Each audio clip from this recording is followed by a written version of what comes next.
অসাধারণ দৃশ্য, সৃষ্টিকর্তার মহিমা, অপরূপ মহিমা।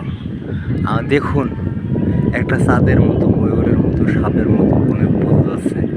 দেখুন লেজটা একটু জুম করে দেখানোর চেষ্টা করছি। দেখুন আকাশের রংরূপ কখন আল্লাহ কখন বদলে দেয়, এটা সৃষ্টিকর্তার অপরূপ সৃষ্টি, আমরা ভেবে পাই। দেখুন অসাধারণ এক দৃশ্য। এই সাইডটা আমরা আসি, এই সাইডটা দেখুন, সৃষ্টিকর্তার অপরূপ মহিমা দেখে চোখ জুড়িয়ে যায়। অসাধারণ দৃশ্য, হায় হায়, এ কি সৃষ্টিকর্তার অপরূপ মহিমা। আমরা কেন এই দেশে এত পাপ করি, আমরা কেন মানুষকে ঠকাই?